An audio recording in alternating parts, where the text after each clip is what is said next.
아저씨, 오늘 하루만 창고에서 지내게 해주세요. 밤새 눈이 쌓이던 그날, 윤재는 집 뒤편 창고에서 들리는 약한 기척을 느꼈습니다. 불빛을 비추자 두 자매가 잔뜩 웅크린 채 서로를 붙잡고 있었습니다. 얼굴은 눈발에 젖어 있었고 작은 손은 차가워 굳어가고 있었죠. 윤재는 순간 말문이 막혔습니다.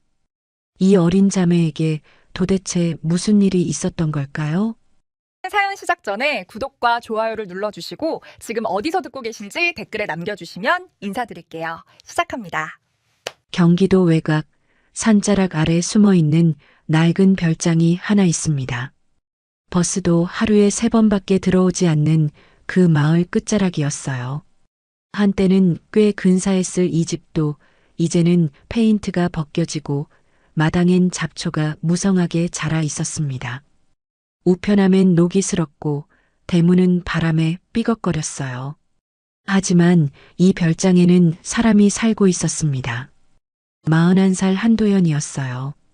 라운스 그룹의 부회장이었던 사람입니다. 이었던이라고 말한 건 그가 3년 전 모든 것을 내려놓았기 때문이에요. 도연에게는 아내와 5살 쌍둥이 딸이 있었습니다. 세상 누구보다 사랑하는 가족이었어요.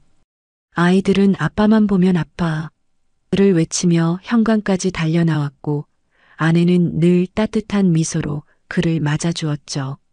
바쁜 회사 일 때문에 함께하는 시간이 많지 않았지만 그래도 행복했습니다. 저녁에 집에 돌아오면 아이들이 양쪽 무릎에 앉았어요.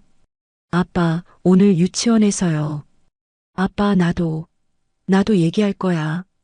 서로 먼저 말하겠다고 다투는 아이들을 보며 웃었습니다. 아내는 늦은 저녁을 데워주며 말했어요. 오늘도 고생했죠? 그런 일상이 영원할 줄 알았습니다. 언젠가 시간이 나면 가족과 여행을 가겠다고, 아이들이 크면 매일 함께 저녁을 먹겠다고, 그렇게 다짐하며 하루하루를 보냈어요. 그런데 3년 전 그날 모든 게 무너졌습니다. 중요한 해외 출장이 잡혔어요. 아내와 아이들은 외갓집에 다녀오기로 했습니다. 도연은 공항으로, 가족은 외갓집으로. 출발 전 아이들이 도연의 다리를 붙잡았어요. 아빠, 같이 가면 안 돼요? 아빠, 빨리 와야 해. 도연은 아이들을 안아주며 말했습니다. 응, 금방 올게. 아빠 기다려. 그게 마지막이 될 줄은 몰랐어요. 외갓집에서 돌아오던 길이었습니다. 비가 내리는 고속도로였어요. 빗길에 졸음운전으로 미끄러진 대형 트럭이 아내의 차를 들이받았습니다. 아내와 2딸 모두 그 자리에서 세상을 떠났어요. 도연은 출장지 호텔에서 그 소식을 들었습니다. 전화기를 떨어뜨렸어요. 호텔 바닥에 주저앉아 울었습니다. 소리도 나오지 않았어요. 장례식장에서 작은 관 3개를 마주했을 때 도연은 살아있는 게 아니었습니다. 그냥 숨만 쉬고 있었어요. 쌍둥이 딸들의 영정사진 속 아이들은 해맑게 웃고 있었습니다. 도연은 무릎을 꿇었어요. 아빠가 지켜줬어야 했는데. 그 뒤로 도연은 모든 것을 내려놓았습니다. 부회장 자리도, 서울 생활도, 사람들도. 그냥 세상에서 사라지고 싶었어요. 결국 그는 이 외진 별장으로 내려왔습니다. 아무도 찾지 않는 곳, 아무도 알아보지 않는 곳. 3년 동안 그렇게 숨어 살았어요. 매일 술을 마시고 아무것도 하지 않았습니다. 가끔 죽은 아내와 아이들 꿈을 꿨어요. 아이들이 아빠 놀아줘 라고 말하는 꿈이었습니다. 손을 뻗으면 닿을 것 같았어요. 하지만 아이들은 점점 멀어졌고 결국 사라졌습니다. 그 꿈에서 깨면 베개가 젖어 있었어요. 그해 겨울, 유난히 눈이 많이 왔습니다. 기상청에서는 10년 만에 폭설이라고 했어요. 그날 밤도 눈이 쏟아졌습니다. 바람도 거셌어요. 창문을 때리는 바람 소리가 마치 비명처럼 들렸습니다. 밤 11시쯤이었어요. 도연은 거실 소파에 앉아 술을 마시고 있었습니다. 반쯤 비워진 위스키 병이 테이블 위에 놓여 있었어요. 그냥 멍하니 앉아 있었습니다. 그때 뭔가 이상한 소리가 들렸어요. 바람 소리 사이로 아주 작은 소리가 섞여 있었습니다. 처음엔 바람이 우는 소리라고 생각했어요. 하지만 그 소리는 계속 들렸습니다. 흐느끼는 것 같기도 하고 신음하는 것 같기도 한 소리였어요. 도연은 술잔을 내려놓았습니다. 귀를 기울였어요. 분명히 들렸습니다. 바람 소리가 아니었어요. 누군가 우는 소리였습니다. 도연은 천천히 일어났어요. 현관으로 가서 신발을 신었습니다. 두꺼운 패딩을 걸쳤어요. 손전등을 집어들고 문을 열었습니다. 찬바람이 얼굴을 때렸어요. 눈이 세차게 쏟아지고 있었습니다. 몇 발자국 내딛자 발목까지 눈이 쌓여 있었어요. 도연은 소리가 나는 쪽으로 걸어갔습니다. 집 뒤편 창고였어요. 농기구와 잡동사니를 보관하는 낡은 창고였습니다. 문틈 사이로 그 소리가 새어나오고 있었어요. 아주 미약한 흐느낌이었습니다. 바람 소리라고 넘기기엔 너무 절박한 울음이었어요. 도연의 심장이 쿵쿵 뛰기 시작했습니다. 손전등을 들고 창고 문을 열었어요. 삐걱 하는 소리와 함께 문이 열렸습니다. 손전등 불빛이 어둠을 갈랐어요. 삽, 톱, 녹슨 농기구들, 그리고 구석에 뭔가가 보였습니다. 작은 운동화 두 켤레였어요. 도연의 손이 멈췄습니다. 불빛을 천천히 위로 올렸어요. 두 아이가 서로를 끌어안고 웅크리고 있었습니다. 8살, 6살쯤 되어 보이는 여자아이들이었어요. 얼굴이 하얗게 질려 있었고 입술은 파랗게 변해 있었습니다. 눈물이 얼어붙어 볼에 자국을 남기고 있었어요. 숨소리는 희미했습니다. 도연은 숨이 턱 막혔어요. 손전등을 든 손이 덜덜 떨렸습니다. 순간 3년 전 세상을 떠난 딸들의 얼굴이 겹쳐 보였어요. 같은 또래였습니다. 같은 크기의 작은 몸이었어요. 가슴이 무너지는 것 같았습니다. 그런데 이 아이들은 달랐어요. 숨을 쉬고 있었습니다. 살아 있었어요. 도연은 아이들에게 다가갔습니다. 애들아, 일어나. 집으로 들어가자. 큰아이가 낯선 남자를 보자 동생을 더 꽉 끌어안았습니다. 떨리는 목소리가 흘러나왔어요. 네, 때리지 마세요. 도연은 가슴이 찢어지는 것 같았습니다. 이렇게 어린아이가 낯선 어른을 보자마자 때리지 마세요라니. 대체 무슨 일을 겪어온 걸까요? 도연은 두 손을 들어 보였어요. 안 때려. 아저씨는 나쁜 사람 아니야. 아이들을 품에 안아 올렸습니다. 얼음장같이 차가운 몸이었어요. 도연은 아이들을 안고 눈보라 속을 띄었습니다. 집 안으로 들어와 난로 앞에 아이들을 눕혔어요. 보일러를 최대로 올렸습니다. 이불을 덮어 씌우고 작은 손발을 쉬지 않고 문질렀어요. 얼마나 지났을까요? 작은 아이가 희미하게 신음했어요. 여기, 어디예요? 떨리는 목소리였어요. 따뜻한 곳이야. 이제 괜찮아. 아이의 눈에서 눈물이 흘러내렸습니다. 그때 대문을 두드리는 소리가 났어요. 도연 씨, 김치찌개 가져왔는데. 옆집 할머니였습니다. 70이 넘은 이 할머니는 도연이 별장에 온 뒤로 유일하게 말을 거는 사람이었어요. 도연이 문을 열었습니다. 할머니의 눈에 바닥에 누운 아이들이 들어왔어요. 어머나, 이게 뭐요? 이 애들이 누구요? 할머니가 방으로 뛰어들었습니다. 아이들 상태를 살피던 할머니가 갑자기 멈췄어요. 큰아이의 팔을 보고 있었습니다. 멍이 들어 있었어요. 오래된 멍, 새로운 멍이 겹쳐 있었습니다. 할머니의 얼굴이 일그러졌어요. 이게 뭐요? 삶을 포기하고 싶었던 남자의 공간에 가장 살고 싶어 하는 절박한 생명이 찾아온 순간이었습니다. 이 아이들은 대체 어디서 온 걸까요? 왜 이 한겨울 폭설 속에 낯선 집 창고에 숨어 있었던 걸까요? 그리고 저 아이들 몸에 있는 멍은 대체 누가 만든 걸까요? 도연은 아직 모릅니다. 이 작은 아이들이 그의 멈춰버린 삶을 다시 움직이게 할 거라는 거요. 옆집 할머니는 큰아이의 팔에서 눈을 떼지 못했습니다. 멍이었어요. 그것도 한두 개가 아니었습니다. 오래된 멍 위에 새로운 멍이 겹쳐 있었어요. 노란색, 보라색, 검붉은색. 시간차를 두고 생긴 상처들이었습니다. 할머니의 손이 부들부들 떨렸어요. 도연 씨, 이거 봐요. 도연이 다가갔습니다. 할머니가 조심스럽게 아이의 소매를 걷어 올렸어요. 팔뚝 안쪽까지 멍이 이어져 있었습니다. 손가락 자국처럼 보이는 것도 있었어요. 누군가 색에 움켜진 흔적이었습니다. 할머니가 작은 아이 쪽으로 갔어요. 담요를 살짝 들추자 아이가 움찔했습니다. 잠결에도 몸을 웅크리는 모습이었어요. 할머니가 아이의 종아리를 보고 숨을 들이켰습니다. 거기에도 멍이 있었어요. 막대기로 맞은 것처럼 길쭉한 자국이었습니다. 세상에. 할머니가 손으로 입을 막았어요. 눈에 눈물이 고였습니다. 도연은 아무 말도 할 수 없었어요. 머릿속이 하얘졌습니다. 3년 전 자신의 딸들도 이 나이였어요. 이 아이들처럼 작고 여렸습니다.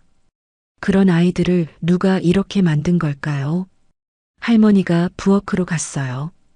가져온 김치찌개를 불에 올리고 죽을 끓이기 시작했습니다. 일단 따뜻한 거 먹여야 해. 도연은 아이들 곁에 앉았어요. 큰아이가 눈을 떴습니다. 도연과 눈이 마주치자 움찔했어요. 괜찮아. 아무도 안 때려. 아이의 눈에 눈물이 맺혔습니다. 아저씨, 나쁜 사람 아니에요? 응, 나쁜 사람 아니야. 아이가 동생을 살폈어요. 동생이 숨 쉬는 걸 확인하고 나서야 어깨가 내려왔습니다. 8살밖에 안 된 아이가 동생을 지키려는 모습이었어요. 할머니가 죽을 가져왔습니다. 얘야, 이리 와서 먹어. 큰아이가 망설였어요. 먹어도 돼요? 할머니의 눈에서 눈물이 흘렀습니다. 그럼 먹어야지. 아이가 숟가락을 들었어요. 첫 술을 떠서 입에 넣고 멈췄습니다. 눈에서 눈물이 뚝뚝 떨어졌어요. 따뜻해요. 할머니가 아이를 끌어안았습니다. 많이 먹어. 아이는 울면서 죽을 먹었어요. 허겁지겁 먹는 모습이었습니다. 며칠을 굶은 게 분명했어요. 도연은 그 모습을 보며 주먹을 꽉 쥐었습니다. 작은 아이가 깨어났습니다. 언니가 없는 걸 보고 벌떡 일어났어요. 언니, 여기 있어. 큰아이가 달려가 동생을 안았습니다. 괜찮아. 여기 나쁜 사람 없어. 작은아이가 언니 품에서 울었어요. 무서웠어. 언니. 할머니가 작은아이에게도 죽을 가져다 주었습니다. 아이들은 새 그릇을 비웠어요. 아이들이 진정되자 할머니가 물었습니다. 얘들아, 이름이 뭐니? 나율이요. 동생은 다온이에요. 예쁜 이름이네. 엄마 아빠는 어디 계시니? 나율이가 고개를 숙였어요. 엄마는 2년 전에 하늘나라 갔어요. 그래. 아빠는? 아빠는 몰라요. 엄마가 아프기 전부터 없었어요. 나율이가 동생을 바라봤습니다. 그래서 우리 보호시설에 갔어요. 1년 있다가 새 엄마 아빠한테 갔어요. 도연이 물었어요. 입양됐구나? 나율이가 고개를 끄덕였습니다. 처음엔 좋았어요. 새 엄마가 예쁜 옷도 사주고 맛있는 것도 사줬어요. 새 아빠도 웃으면서 우리 머리 쓰다듬어 줬어요. 나율이의 눈에 눈물이 고였어요. 근데 한 달 지나니까 달라졌어요. 할머니가 나유리의 손을 잡았습니다. 천천히 말해. 밥을 조금만 줬어요. 배고프다고 하면 화를 냈어요. 밤에 몰래 부엌에 갔다가 들키면 맞았어요. 도연의 손이 떨렸어요. 새벽에 일어나서 청소하라고 했어요. 다온이가 어려서 잘 못하면 저한테 벌을 줬어요. 동생 대신 맞으라고요. 할머니가 울음을 터뜨렸습니다. 세상에, 어떻게 그런. 나유리가 다온이를 안았어요. 다온이가 울면 창고에 가뒀어요. 어둡고 추운데요. 그래서 다온이한테 울지 말라고 했어요. 울면 안 된다고. 다온이가 언니 품에서 흐느꼈어요. 언니, 미안해. 아니야. 내 잘못 아니야. 나유리가 동생의 등을 쓰다듬었습니다. 도연이 물었어요. 그 집에서 왜 도망친 거니? 나유리가 주머니에서 뭔가를 꺼냈습니다. 구겨지고 낡은 사진이었어요. 젊은 여자가 두 아이를 안고 웃고 있었습니다. 저희 엄마 사진이에요. 엄마가 아플 때 줬어요. 항상 갖고 다니라고. 나유리의 목소리가 떨렸어요. 새 엄마가 이거 발견했어요. 화를 엄청 냈어요. 이런 거 갖고 있으면 안 된다고, 찢어버린다고 했어요. 눈물이 뺨을 타고 흘렀습니다.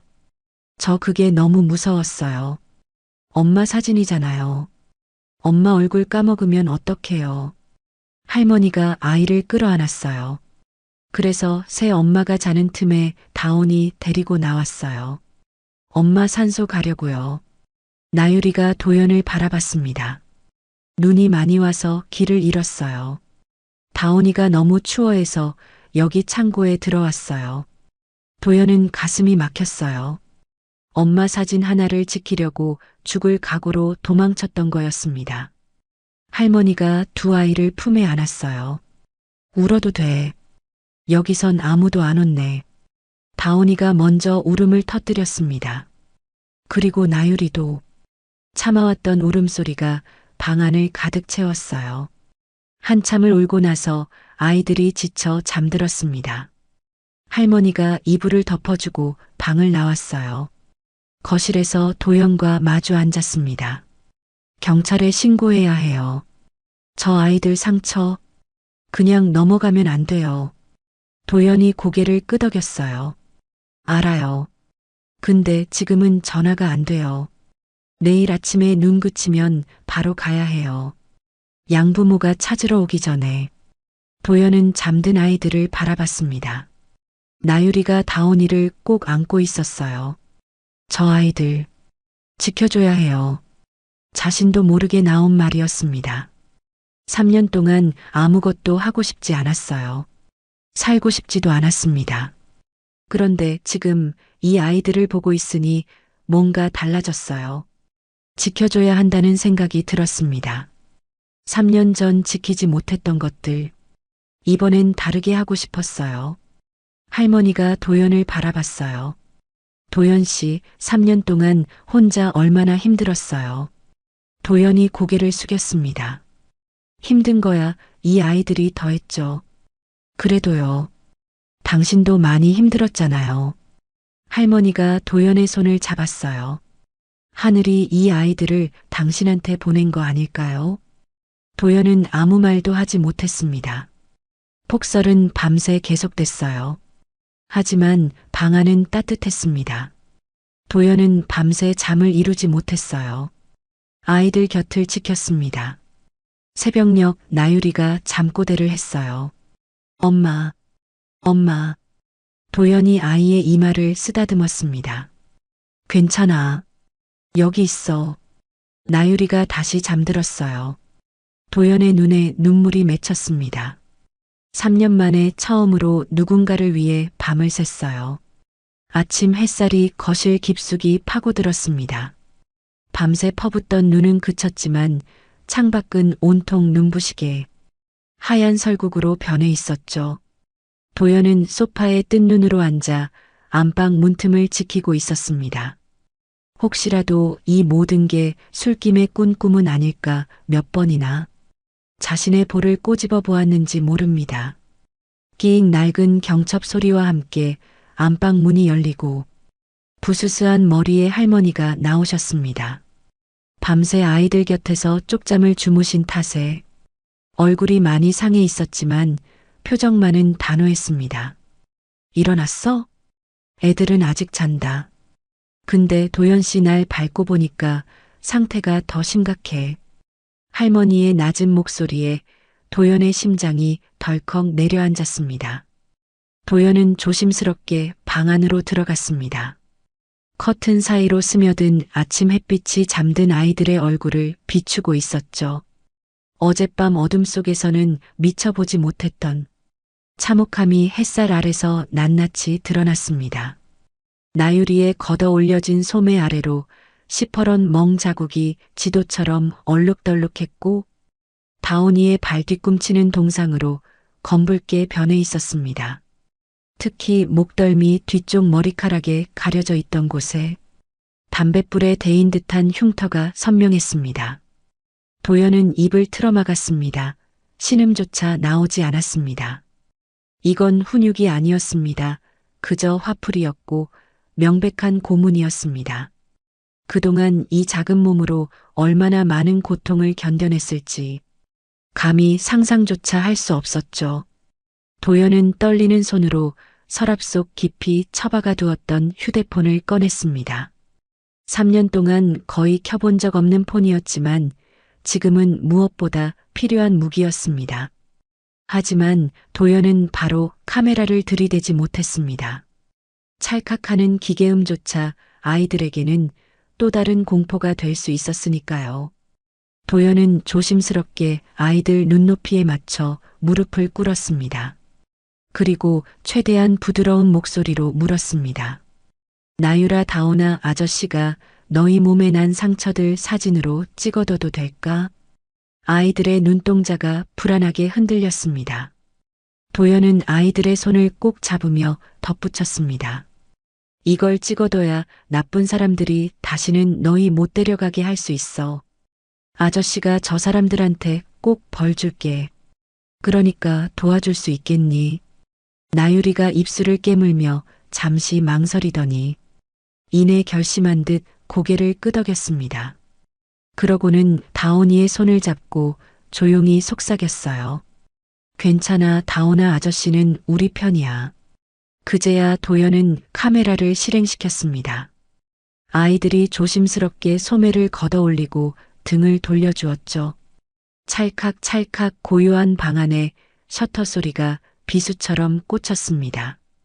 담뱃불 자국부터 피멍이 든 손가락 마디까지 도연은 이를 악물고 그 참혹한 지옥도를 하나하나 기록했습니다. 사진을 찍는 내내 손이 부들부들 떨렸고 가슴속에서 뜨거운 것이 치밀어 올랐지만 멈출 수 없었습니다. 이 끔찍한 상처들이 훗날 아이들을 지켜줄 유일한 방패가 될 것임을 도연은 직감했기 때문입니다. 내가 늦었어. 좀 더 일찍 문을 열어봤어야 했는데. 도연의 눈시울이 뜨거워졌습니다. 도연은 거실로 나왔습니다. 그리고 탁자 위에 놓여있던 위스키 병들을 집어들었습니다. 반쯤 남은 술병 바닥에 굴러다니던 빈 병들. 그동안 자신의 도피처였던 알코올들이었습니다. 그는 망설임 없이 싱크대로 가서 술을 콸콸 쏟아버렸습니다. 독한 알코올 냄새가 진동했지만 도연의 표정은 어느 때보다 맑았습니다. 쨍그랑 빈 병들이 쓰레기통에 처박혔습니다. 거실에 어지럽게 널려있던 옷가지들을 정리하고 바닥에 쌓인 먼지를 닦아내기 시작했습니다. 아이들이 깨어나서 볼 첫 풍경이 술 냄새 나는 폐인의 소굴이어서는 안 된다는 생각. 오직 그 생각뿐이었습니다. 청소를 마칠 때쯤 안방에서 인기척이 들렸습니다. 나유리가 동생의 손을 꼭 잡고 방문 앞에 서 있었습니다. 잔뜩 겁을 집어먹은 눈동자였지만 어젯밤보다는 조금 생기가 돌았습니다. 일어났니? 배고프지? 도연이 최대한 부드럽게 웃어 보였습니다. 하지만 아이들은 쉽게 다가오지 못했습니다. 밝은 곳에서 보는 낯선 아저씨의 모습이 어색하고 두려운 모양이었습니다. 그때 할머니가 부엌에서 갓 지은 하얀 쌀밥과 따뜻한 미역국을 상에 올렸습니다. 어서 와서 앉아. 오늘은 할미가 고기 듬뿍 넣고 끓였으니까. 고기라는 말에 다온이의 눈이 반짝였습니다. 쭈뼛거리며 식탁에 앉은 아이들은 김이 모락모락 나는 국그릇을 보며 침을 삼켰습니다. 먹어도 돼요? 나유리가 도연의 눈치를 살피며 물었습니다. 그 한마디가 도연의 가슴을 또 한 번 후벼 팠습니다. 집에서 밥을 먹는데 허락을 구해야 하다니. 그럼 다 너희 거야. 눈치 보지 말고 많이 먹어. 도연의 말이 떨어지자마자 아이들은 숟가락을 들었습니다. 허겁지겁 국을 떠먹는 다온이의 입가에 국물이 묻자 나유리가 익숙한 손길로 닦아주었습니다. 8살 언니가 엄마처럼 동생을 챙기는 모습, 그건 기특함보다 아픔으로 다가왔습니다. 잘 먹네. 천천히 먹어 채야겠다. 할머니가 아이들 밥 위에 찢은 김치를 올려주었습니다. 3년 만에 식탁에 온기가 돌았습니다. 혼자 먹던 차가운 술상이 아니라 사람 사는 냄새가 나는 밥상이었습니다. 식사가 끝날 무렵 도연은 창밖을 내다보았습니다. 눈은 그쳤지만 마을로 들어오는 진입로는 허리까지 쌓인 눈으로 완전히 막혀 있었습니다. 차를 가지고 나가는 건 불가능해 보였죠. 경찰서나 병원에 가려면 제설 작업이 끝날 때까지 기다려야 했습니다. 할머니 길이 막혀서 오늘은 못 나갈 것 같아요. 내일이나 돼야 제설차가 들어올 텐데. 할머니가 걱정스러운 듯 혀를 찼습니다. 큰일이네. 저것들 약이라도 발라줘야 하는데 집에 비상약 있는 거 다 썼잖아. 제가 아랫마을 이장님 댁에 가서 약이라도 좀 얻어올게요. 걸어서 다녀오면 1시간이면 돼요. 도연이 외투를 챙겨 입었습니다. 그때 나유리가 숟가락을 내려놓고 벌떡 일어났습니다. 의자가 뒤로 밀리는 소리가 요란했습니다. 아저씨 어디 가요? 아이의 목소리가 가늘게 떨리고 있었습니다. 다온이도 울상을 지으며 도연을 바라봤습니다. 또다시 버려질까봐, 이 따뜻한 곳에서 쫓겨날까봐 두려워하는 눈빛이었습니다. 안 가. 아저씨 도망가는 거 아니야. 너희 아픈 거 낫게 해주려고 약 구해오려는 거야. 금방 올게. 도연이 무릎을 굽혀 나유리와 눈을 맞췄습니다. 그리고 아이의 작은 손을 자신의 큰 손으로 감쌌습니다. 약속할게. 아저씨는 거짓말 안 해. 할머니랑 여기서 딱 30분만 기다려. 나유리는 그제야 안심한 듯 고개를 끄덕였습니다. 하지만 잡은 손을 쉽게 놓지 못했습니다. 그 작은 온기가 도연의 손바닥을 통해 심장까지 전해졌습니다. 반드시 돌아와야 한다. 이 아이들을 위해서라도. 도연은 굳게 다짐하며 현관문을 열었습니다. 차가운 겨울 바람이 얼굴을 때렸지만 어젯밤처럼 시리지는 않았습니다.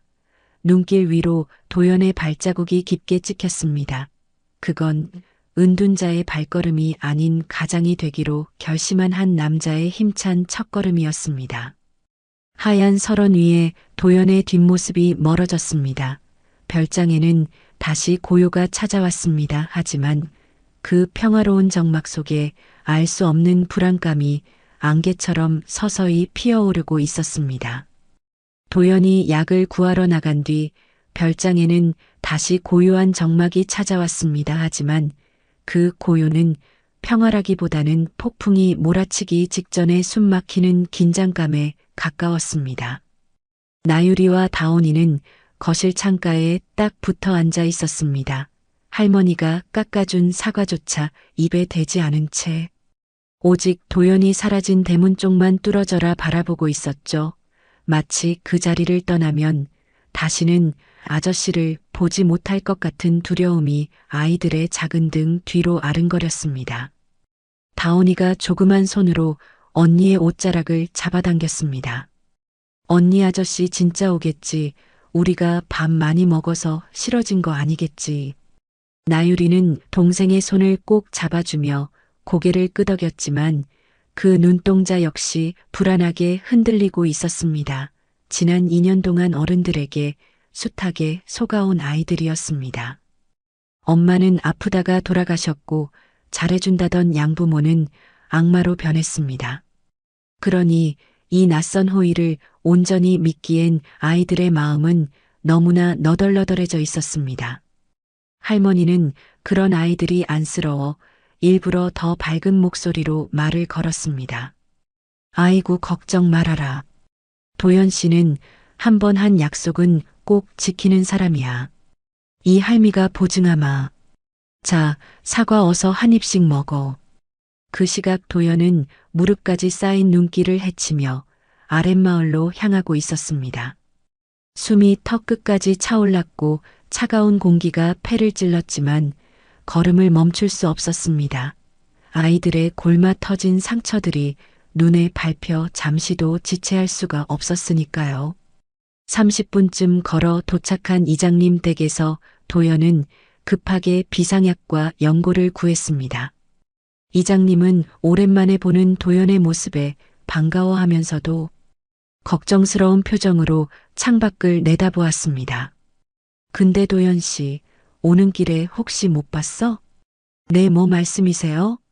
아까 읍내 쪽에서 검은색 차 한 대가 들어왔거든.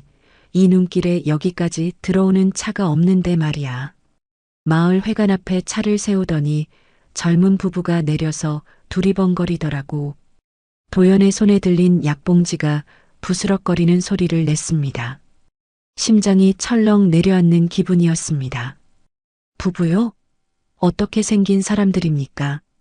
글쎄, 자세히는 못 봤는데 옷 입은 게 아주 번드르르해 서울 사람 같던데 길을 잃은 건지 누굴 찾는 건지 집집마다 기웃거리면서 CCTV 있는지 확인하더라니까. 도연의 등줄기로 식은땀이 흘러내렸습니다. 직감적으로 알 수 있었습니다. 그들이 왔다는 것을요. 아이들을 지옥으로 몰아넣었던 그 인간들이 벌써 이 외진 마을까지 냄새를 맡고 찾아온 것입니다. 도연은 인사를 하는 둥 마는 둥 이장님 댁을 뛰쳐나왔습니다.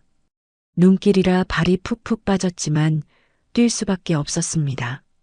머릿속에는 오직 하나, 아이들을 숨겨야 한다는 생각뿐이었습니다.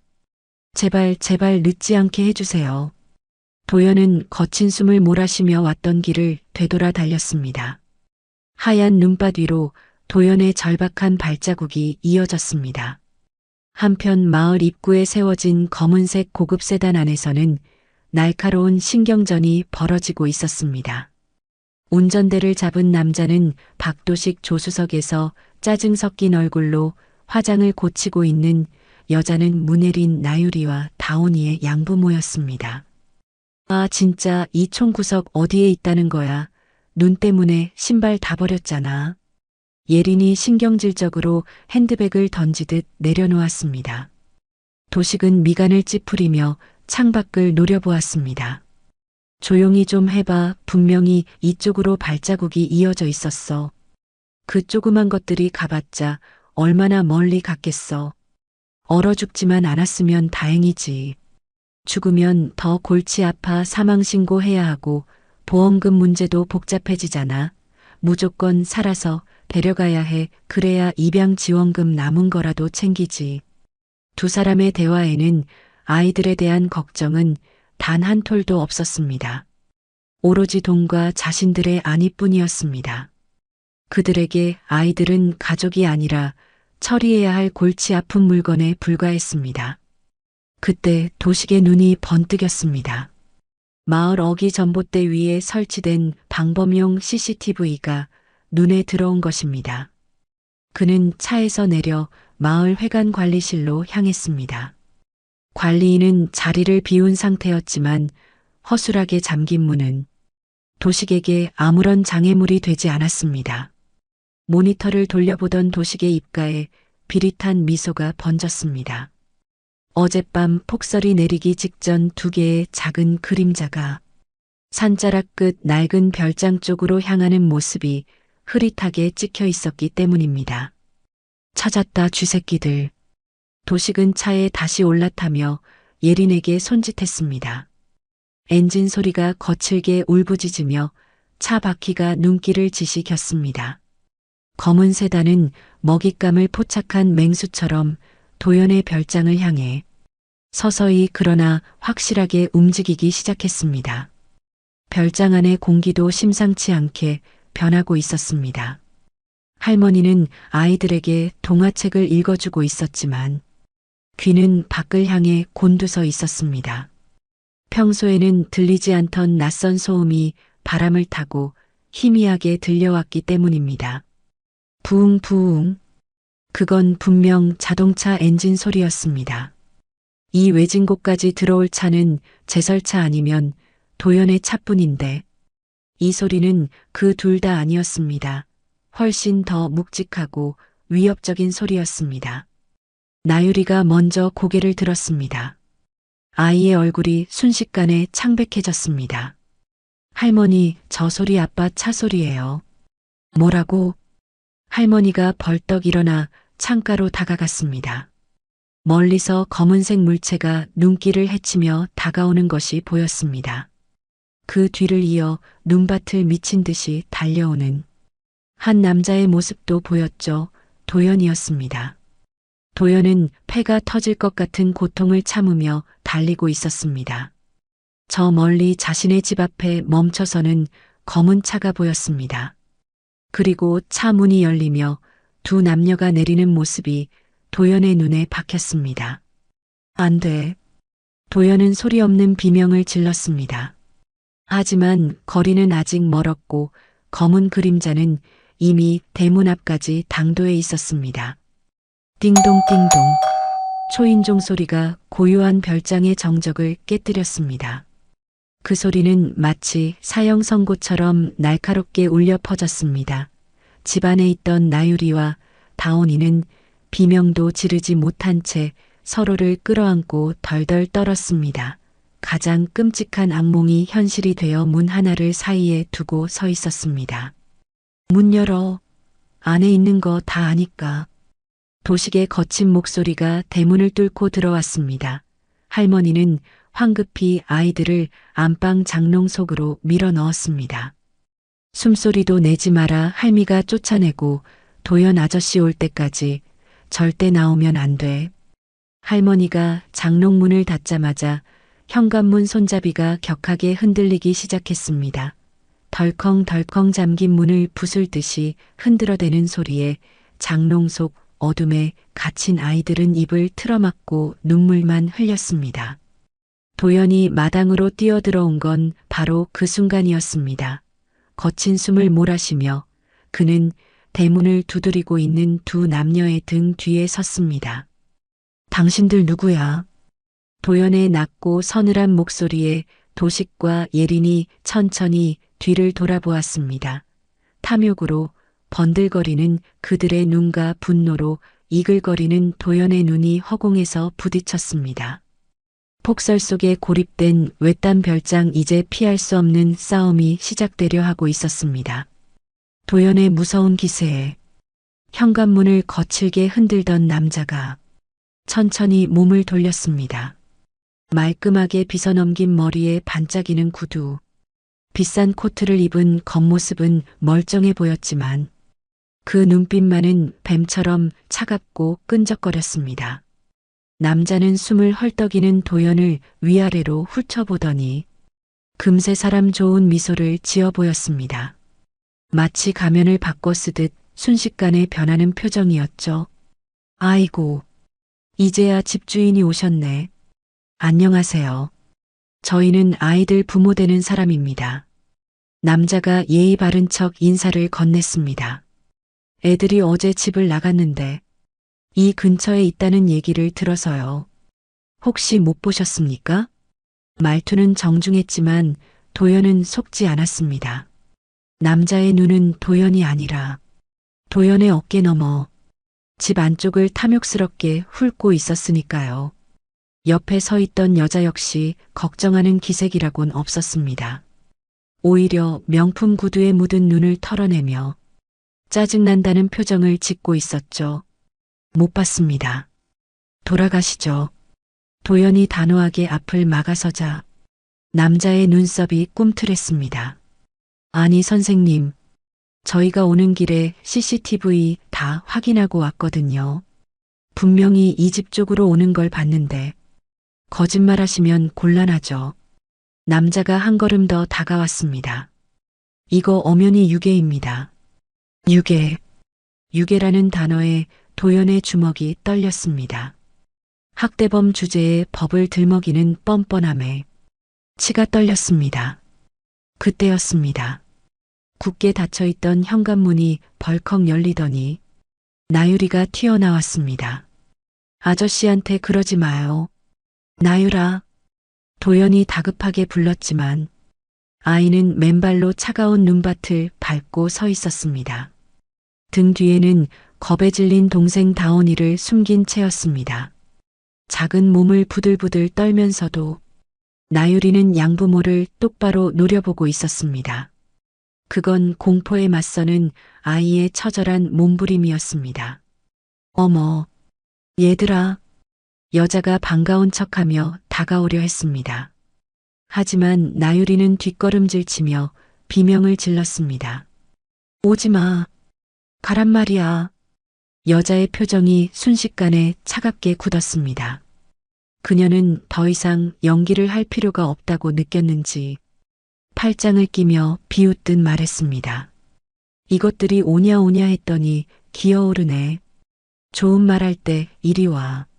집에 가서 얘기해. 집에 가서 얘기하자. 그 말이 아이들에게는 세상에서 제일 무서운 말이었습니다. 다온이가 자지러지듯 울음을 터뜨렸습니다. 도연은 본능적으로 아이들 앞을 가로막았습니다. 당신들, 이 아이들 못 데려가. 뭐요? 당신이 뭔데 남의 가정사에 끼어들어?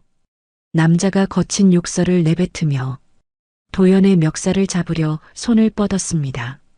하지만 도연의 반응이 더 빨랐습니다. 남자의 팔을 거칠게 쳐내며 도연이 싸늘하게 쏘아붙였습니다. 학대범한테 보낼 가정 따위는 없어.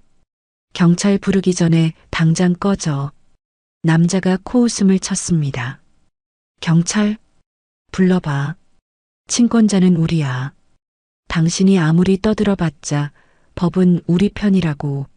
남자가 도연을 밀치고 아이들을 잡으려는 순간이었습니다. 집안에서 지켜보던 옆집 할머니가 빗자루를 들고 뛰쳐나왔습니다. 이 천하의 몹쓸 것들아.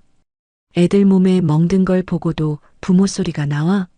내 눈에 흙이 들어가도 니들한테는 못 보낸다. 할머니가 빗자루를 마구 휘두르자 여자가 비명을 지르며 뒤로 물러났습니다. 아, 이거 안 치워? 상황이 소란스러워지자 남자는 잠시 주춤했습니다. 그러다 그의 시선이 도연의 얼굴에 딱 멈췄습니다. 무언가 기억해내려는 듯 눈을 가늘게 뜨더니 잠시 후 남자의 입이 쩍 벌어졌습니다. 잠깐, 당신 한도연 부회장님 아니십니까? 남자의 태도가 180도 달라졌습니다. 경멸과 짜증이 섞여 있던 눈빛이 순식간에 비굴함과 욕심으로 번들거리기 시작했죠. 라온스 그룹의 전 부회장, 대한민국 5손가락 안에 드는 기업의 후계자였던 남자. 비록 지금은 숨어 지낸다 해도 그가 가진 돈은 상상을 초월할 테니까요. 남자는 헛기침을 하며 옷매무새를 다듬었습니다. 아, 이거 몰라봤습니다. 죽은 듯이 사신다더니 진짜 이런 데 계실 줄이야. 도연은 대꾸할 가치도 없다는 듯 아이들을 더 꽉 감싸 안았습니다. 하지만 남자는 포기하지 않고 한 걸음 다가왔습니다. 그리고 도연에게만 들릴 정도로 작고 은밀하게 속삭였습니다. 부회장님, 솔직히 까놓고 얘기하죠. 저희도 쟤들 키우기 힘들거든요. 말도 안 듣고 밥만 축내고 남자의 입에서 나오는 말들은 쓰레기보다 못했습니다. 도연은 역겨움에 토할 것 같았습니다. 원하는 게 뭡니까? 도연이 차갑게 묻자 남자가 씩 웃었습니다. 그 미소는 악마보다 더 징그러웠습니다. 100억? 100억 주시면 깔끔하게 넘겨드리죠. 뭐라고?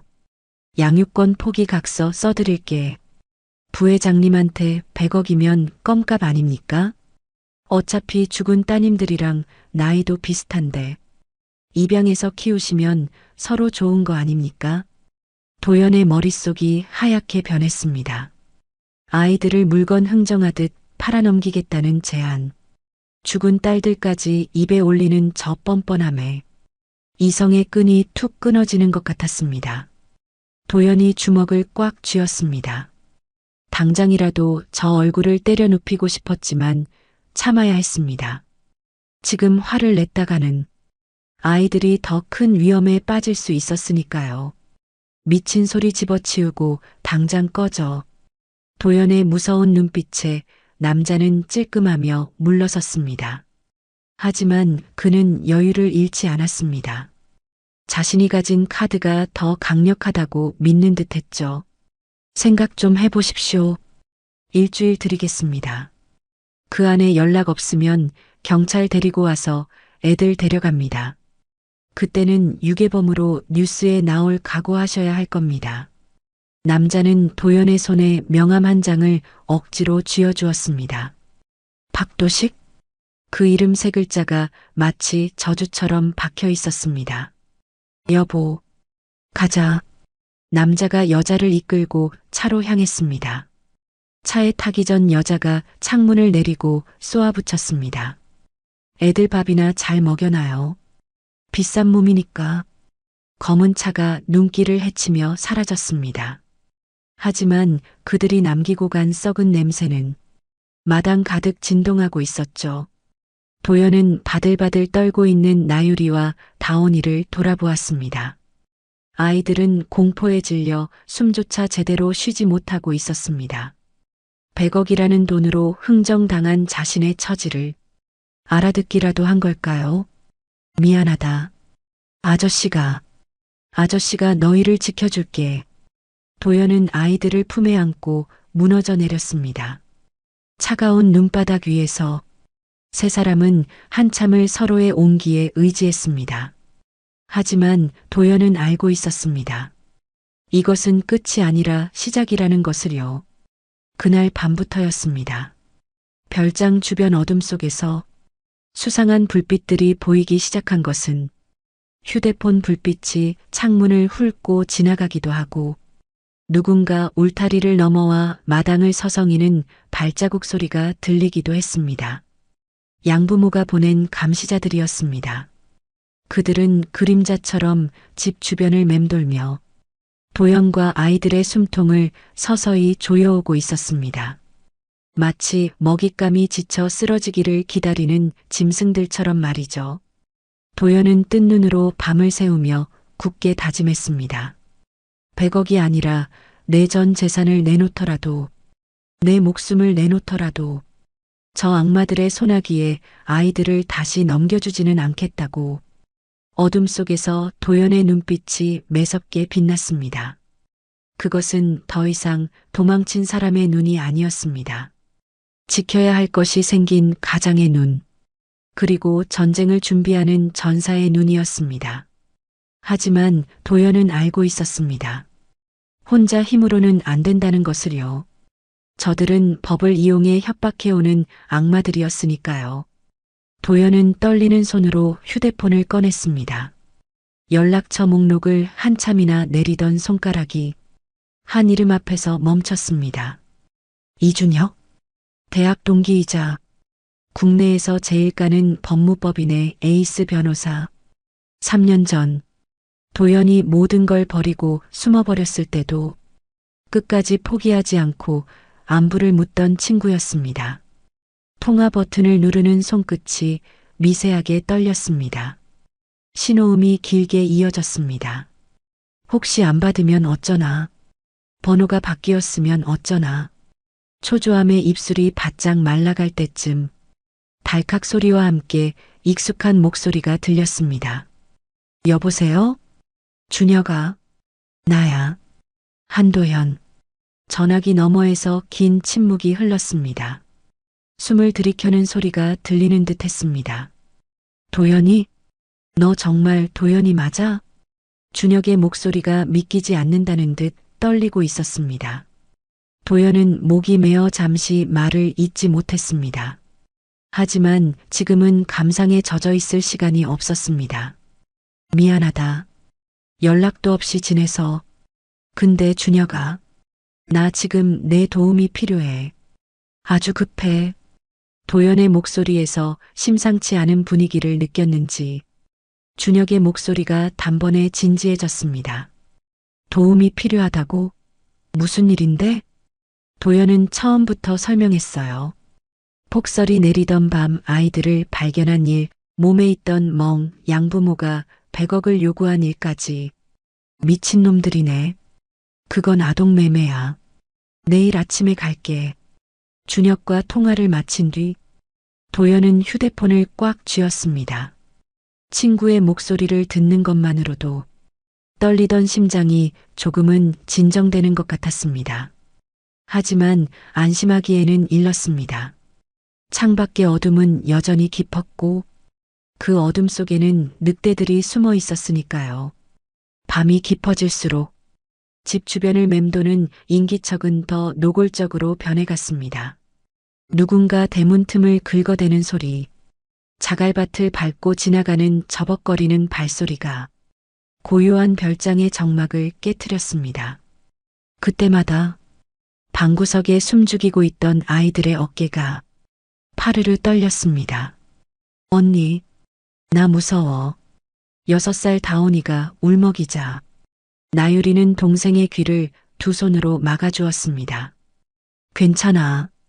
아무것도 아니야. 바람소리야.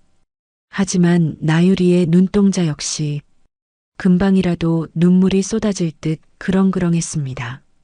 그 모습을 지켜보던 도연은 가슴 한구석이 욱신거려 견딜 수가 없었습니다. 내 집인데, 가장 안전해야 할 집인데, 지금 이곳은 아이들에게 또 다른 감옥이 되어가고 있었습니다. 도연은 자리에서 일어나 창가로 다가갔습니다. 커튼이 없는 낡은 창문 너머로 휴대폰 불빛이 번쩍하고 스쳐 지나갔습니다. 마치 보란 듯이 우리가 여기 있다는 걸 알리려는 듯이 그들은 집요하게 빛을 쏘아댔습니다. 도연이 밖을 향해 소리쳤습니다. 누구야? 하지만 돌아오는 건 어둠 속에서 들려오는 비릿한 웃음소리 뿐이었습니다. 그들은 도연의 반응을 즐기고 있었습니다. 도연 씨, 이대로는 안 되겠어. 옆집 할머니가 장롱에서 두꺼운 이불들을 꺼내왔습니다. 이걸로 창문부터 가리자. 저것들이 안을 들여다보지 못하게. 도연과 할머니는 서둘러 창문에 이불을 덧대어 못질했습니다. 낡은 별장의 창문들이 하나둘씩 가려지자 집안은 칠흑 같은 어둠에 잠겼지만 오히려 아이들의 표정은 한결 편안해 보였습니다. 할머니는 부엌으로 가서 따뜻한 보리차를 끓여왔습니다. 자, 이거 한 모금씩 마시고 얼른 자자. 할미랑 아저씨가 눈 부릅뜨고 지킬 테니까. 걱정 말고 푹 자. 아이들은 그제야 긴장이 풀렸는지 할머니 무릎을 베고 잠이 들었습니다. 하지만 잠들어서도 아이들은 편치 않았습니다. 하지 마세요. 잘못했어요. 나유리가 잠꼬대를 하며 몸을 뒤척였습니다. 꿈속에서조차 그 끔찍한 학대의 기억이 아이를 괴롭히고 있는 거겠죠. 도연은 잠든 아이의 머리카락을 쓸어넘기며 밤새 한숨도 자지 못했습니다. 뜬 눈으로 현관문 앞을 지켰습니다. 다음 날 아침, 다행히 밤새 별일은 없었지만 집 밖의 상황은 여전했습니다. 대문 앞 눈밭에는 수많은 발자국과 담배꽁초들이 어지럽게 널려 있었습니다. 밤새 누군가 이곳을 감시했다는 명백한 증거였죠. 도연은 아이들에게 신신당부했습니다. 오늘부터는 절대 밖으로 나가면 안 돼. 마당에도 나가면 안 된다. 알았지? 아이들은 말없이 고개를 끄덕였습니다. 이미 공포에 질린 아이들은 나가라고 해도 나갈 생각이 없어 보였습니다. 그때였습니다. 마을 입구에서 차 소리가 들려왔습니다. 부웅. 어제 그놈들이 다시 온 걸까? 도연의 신경이 다시 곤두섰습니다. 그는 현관 옆에 놓아둔 야구 방망이를 집어들었습니다. 하지만 이번엔 검은 차가 아니었습니다. 은색 SUV 한 대가 눈길을 뚫고 별장 마당으로 들어왔습니다. 차 문이 열리고 말끔한 정장 차림의 남자가 내렸습니다. 이준혁이었습니다. 준혁아. 도연이 방망이를 내려놓고 뛰어나갔습니다. 준혁은 도연의 얼굴을 보자마자 미간을 찌푸렸습니다. 야, 한도연. 너 꼴이 이게 뭐냐? 완전 노숙자가 다 됐네. 말은 툴툴거렸지만 준혁의 눈에는 안타까움이 가득했습니다. 대한민국 최고 기업의 부회장 소리를 듣던 친구가 이렇게 낡은 옷을 입고 수염도 깎지 못한 채 서 있었으니까요. 일단 들어와. 설명할 게 많아. 도연은 준혁을 집 안으로 이끌었습니다. 거실로 들어선 준혁은 이불로 꽉꽉 막힌 창문과 어두컴컴한 집 안 분위기에 놀란 듯 했습니다. 그리고 방구석에 웅크리고 앉아있는 두 아이를 발견했습니다. 준혁의 시선이 멈췄습니다. 아이들의 헬쑥한 얼굴, 소매 끝으로 보이는 멍 자국들, 변호사의 예리한 눈썰미는 단번에 상황의 심각성을 파악했습니다. 이 아이들이야? 어제 내 집 창고로 도망쳐온 아이들이야. 도연은 밤새 있었던 일들을 하나도 빠짐없이 털어놓았습니다. 아이들의 몸에 난 상처들, 양부모의 뻔뻔한 태도, 그리고 100억을 요구하며 협박하고 간 일까지 이야기를 듣는 내내 준혁의 얼굴은 점점 굳어졌습니다. 평소 냉철하기로 소문난 그였지만 주먹을 꽉 쥐고 부들부들 떨 정도였습니다. 100억? 양육권 포기각서를 써주는 대가로? 그래. 일주일 주겠다고 하더라. 안 그러면 유괴범으로 신고해서 데려가겠다고. 미친 새끼들. 완전 쓰레기들이네. 준혁이 거친 숨을 내뱉었습니다. 그는 가방에서 태블릿 PC를 꺼내더니 뭔가를 빠르게 검색하기 시작했습니다. 이거 단순한 아동학대가 아니야. 아동매매 미수, 협박, 거기에 스토킹 처벌법 위반까지. 걸 수 있는 건 다 걸어야 해. 준혁아, 가능하겠어? 저놈들 법적으로는 엄연히 친부모야. 도연의 걱정스러운 물음에 준혁이 안경을 고쳤으며 도연을 똑바로 바라봤습니다. 친건? 그딴 거 박탈시키면 그만이야. 내가 전문인 거 잊었어? 준혁의 목소리에는 확신이 차 있었습니다. 일단 증거부터 확실히 잡자. 사진 찍어둔 거 있지? 다 보내줘. 그리고 준혁은 자리에서 일어나 아이들에게 다가갔습니다. 조금 전까지의 냉철한 변호사는 사라지고 따뜻한 동네 아저씨의 얼굴이 되어서 말이죠. 안녕. 나는 준혁 아저씨라고 해. 도연 아저씨 친구야. 준혁이 눈높이를 맞추며 웃어 보이자 나유리가 경계심을 조금 풀고 도연을 쳐다봤습니다. 도연이 고개를 끄덕여주자 그제야 나유리도 작게 인사를 했습니다. 안녕하세요. 그래. 아저씨가 너희 몸 좀 봐도 될까? 아픈 데가 얼마나 많은지 알아야 나쁜 사람들을 혼내줄 수 있거든. 나유리는 잠시 망설이다가 걷어 올렸던 소매를 다시 보여주었습니다. 다온이도 언니를 따라 양말을 벗었습니다. 가까이서 본 상처는 사진보다 훨씬 더 처참했습니다. 준혁은 입술을 꽉 깨물었습니다. 그는 묵묵히 카메라로 상처 부위를 다시 촬영하고 꼼꼼하게 기록을 남겼습니다. 기록이 끝난 후 준혁은 도연과 마주 앉았습니다. 도연아, 이 싸움 쉽지 않을 거야. 저쪽도 돈 냄새 맡았으니까 비싼 변호사 써서 덤빌 거라고. 알아. 각오했어. 도연의 대답은 망설임이 없었습니다. 돈이 얼마나 들든 상관없어. 내 전 재산을 다 써서라도 저 아이들 지킬 거야. 그래. 내가 그렇다면 나도 끝까지 간다. 준혁이 도연의 어깨를 툭 쳤습니다. 그때 밖에서 또다시 수상한 인기척이 들렸습니다. 누군가 대문 앞을 서성이는 소리였습니다. 준혁의 눈빛이 매섭게 변했습니다. 저것들이 아직도 안 갔어?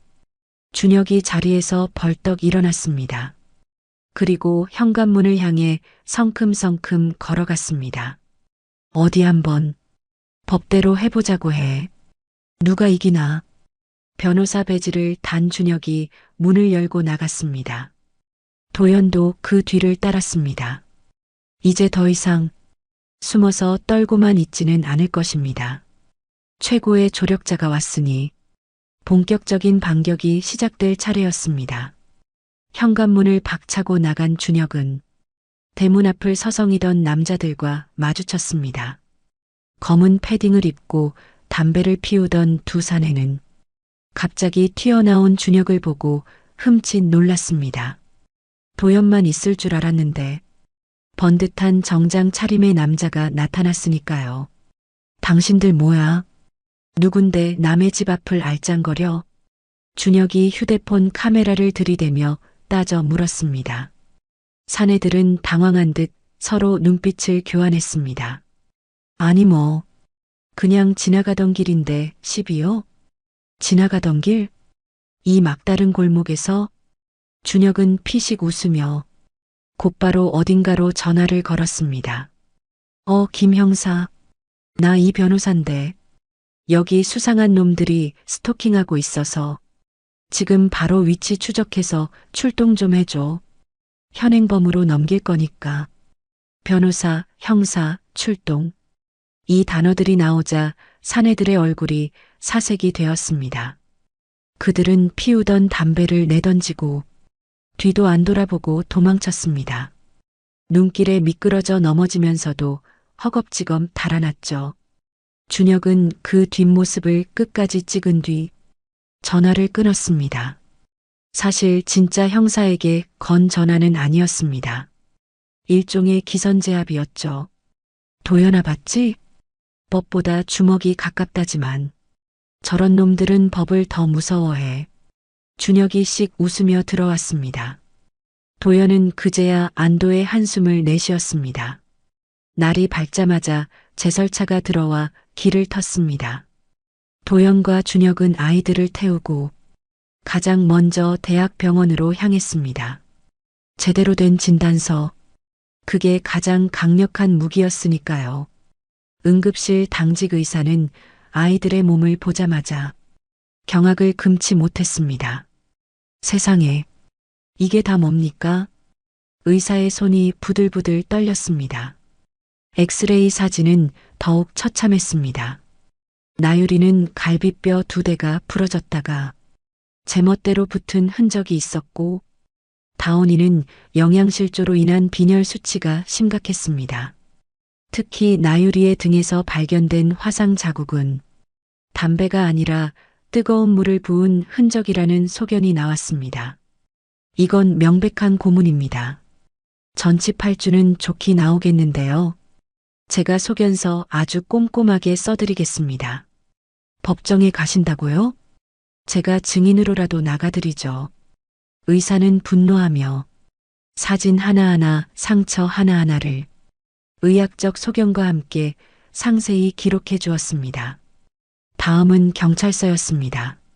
준혁은 미리 작성해둔 고소장을 제출했습니다. 아동학대, 감금, 폭행, 그리고 협박까지 죄목이 어포 용지를 꽉 채웠습니다. 담당 형사는 처음엔 시큰둥했습니다. 부부 싸움이나 가정 문제겠거니 했던 거죠. 하지만 준혁이 내민 진단서와 사진들을 보는 순간 형사의 표정이 딱딱하게 굳었습니다. 이거 진짜입니까? 네. 지금 아이들은 저희 의뢰인이 보호 중입니다. 가해자들은 100억을 요구하며 협박까지 했고요. 이래도 단순 가정사로 넘기실 겁니까? 준혁의 날카로운 지적에 형사는 즉시 수사팀을 꾸렸습니다. 압수수색 영장 받읍시다. 이건 긴급 체포감이야. 그날 오후 경찰차가 사이렌을 울리며 인근 도심에 위치한 고급 타운하우스로 들이닥쳤습니다. 띵동, 띵동, 초인종 소리에 박도식이 짜증 섞인 얼굴로 인터폰을 확인했습니다. 누구세요? 경찰입니다. 아동학대 혐의로 압수수색 나왔습니다. 문 여세요. 경찰이라는 말에 거실 소파에 앉아 와인을 마시던 문예린이 비명을 지르며 잔을 떨어뜨렸습니다. 박도식이 문을 열자마자 형사들이 들이닥쳤습니다. 아니 당신들 뭐야? 영장 있어? 내가 누군지 알아? 박도식이 고래고래 소리를 질렀지만 형사는 말없이 영장을 눈앞에 들이밀었습니다. 집안은 으리으리했습니다. 바닥은 대리석이었고 벽에는 비싼 그림들이 걸려 있었습니다. 아이들은 굶주리며 창고에 갇혀 있을 때 이들은 이곳에서 호의호식하고 있었던 겁니다. 형사들은 집안을 샅샅이 뒤졌습니다. 그리고 부엌 옆 다용도실에서 결정적인 증거를 찾아냈습니다.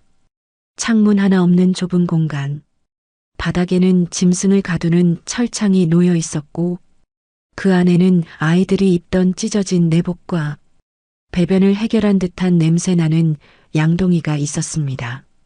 그리고 구석에 세워진 골프채와 가죽 허리띠.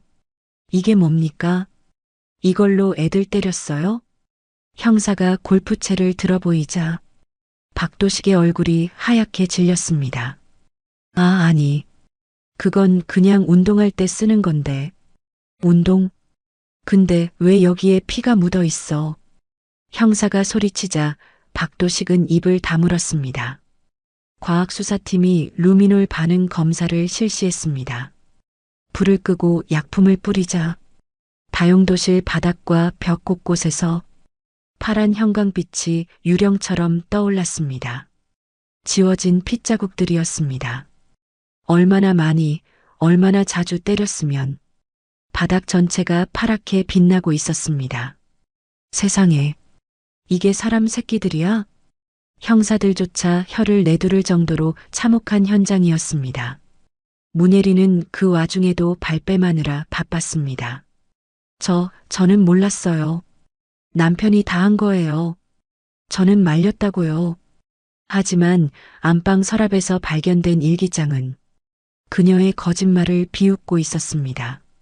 나유리가 몰래 쓴 것으로 보이는 작은 수첩이었습니다. 3월 5일. 배가 너무 고프다. 엄마가 밥을 안 줬다. 몰래 물만 마셨다. 4월 10일. 다온이가 오줌을 쌌다고 아빠가 골프채로 때렸다. 내가 대신 맞는다고 했는데 같이 때렸다. 5월 2일. 엄마 보고 싶다. 죽고 싶다. 삐뚤빼뚤한 글씨로 적힌 아이의 절규에 현장에 있던 여경 한 명이 끝내 눈물을 터뜨렸습니다. 이 수첩과 흉기들, 그리고 현장 사진들, 모든 것이 완벽한 증거가 되었습니다. 그 시각, 도연은 별장에서 준혁에게 전화를 받았습니다. 도연아, 다 찾았다. 내가 말한 그대로야. 아니, 생각했던 것보다 더 지독한 놈들이었어. 이제 저놈들 빠져나갈 구멍은 없어. 전화를 끄는 도연은 소파에서 잠든 아이들을 바라보았습니다. 나유리는 자면서도 다온이의 손을 꼭 잡고 있었습니다. 이제야 조금 편안해진 얼굴, 악몽을 꾸지 않는지 새근거리는 숨소리가 평온했습니다. 도연은 조용히 다가가 아이들의 이불을 덮어주었습니다. 이제 다 끝났어. 나쁜 사람들은 벌 받을 거야. 아무도 너희를 괴롭히지 못해. 도연의 눈에서 뜨거운 눈물이 흘러내렸습니다. 그것은 슬픔의 눈물이 아니었습니다. 안도감, 그리고 해냈다는 벅찬 감동의 눈물이었습니다. 3년 전, 가족을 지키지 못했다는 죄책감에 스스로를 감옥에 가두고 살았던 남자. 하지만 이제 그는 알았습니다. 자신이 해야 할 일이 무엇인지, 살아야 할 이유가 무엇인지를요. 도연은 창밖을 바라보았습니다. 어느새 눈구름이 걷히고 맑은 밤하늘에 별들이 총총히 빛나고 있었습니다. 마치 하늘나라에 있는 아내와 딸들이 잘했다고, 정말 잘했다고 반짝이며 웃어주는 것만 같았습니다. 하지만 싸움은 아직 완전히 끝나지 않았습니다. 재판이 남아 있었으니까요. 악마들은 최후의 발악을 할 것이고 법정에서 아이들을 다시 마주해야 할지도 모릅니다. 그래도 도연은 두렵지 않았습니다. 이제 그는 혼자가 아니었으니까요. 든든한 친구 준혁이 있고 무엇보다 지켜야 할 두 보물이 곁에 있었으니까요. 내일은 아이들에게 맛있는 걸 더 많이 해줘야겠다고 도연은 다짐하며 주먹을 불끈 쥐었습니다. 이 길고 긴 겨울밤이 이제야 진짜 끝나가고 있었습니다. 타운하우스에서 결정적인 증거가 그렇게나 많이 쏟아져 나왔음에도 악마들은 만만치 않았습니다. 박도식 부부는 국내 대형 로펌의 정관 변호사를 선임해 증거가 조작되었다며 혐의를 부인했고 결국 구속영장이 발부되기 전 조사를 받고 잠시 풀려나고 말았습니다. 법의 허점을 이용한 돈 있는 자들의 비겁한 수법이었습니다. 준혁은 분통을 터뜨렸습니다. 걱정 마, 도연아. 시간 문제야. 혈흔 반응까지 나왔으니 빠져나갈 순 없어. 다만 저것들이 궁지에 몰려서 무슨 짓을 할지 모르니 조심해야 해. 준혁의 경고는 현실이 되었습니다. 자신들의 끝이 다가오고 있음을 직감한 부부는 이 모든 상황을 뒤집을 유일한 카드가 아이들이라고 생각했으니까요. 다음 날 오후였습니다. 며칠 내내 내리던 눈이 완전히 그치고 모처럼 따뜻한 햇살이 마당에 내려앉았습니다. 답답해하는 아이들을 위해 도연은 마당으로 나갔습니다. 얘들아, 우리 눈사람 만들까? 눈사람요? 다온이의 눈이 동그랗게 커졌습니다. 한 번도 눈밭에서 뒹굴며 놀아본 적 없는 아이들이었습니다. 눈은 그저 춥고 무서운 것이었으니까요. 도연이 먼저 눈을 뭉쳐 굴리기 시작했습니다. 작은 눈덩이가 점점 커지자 아이들도 신이 나서 고사리 같은 손으로 눈을 모았습니다. 깨르르. 언니 이거 봐. 엄청 커. 다온이의 웃음소리가 별장 마당에 울려 퍼졌습니다. 나유리도 볼이 빨개진 채 환하게 웃었습니다. 3년 만에 처음으로 도연의 집 마당에 아이들의 웃음꽃이 피어난 순간이었습니다. 도연은 그 모습을 흐뭇하게 바라보며 집 안으로 들어갔습니다.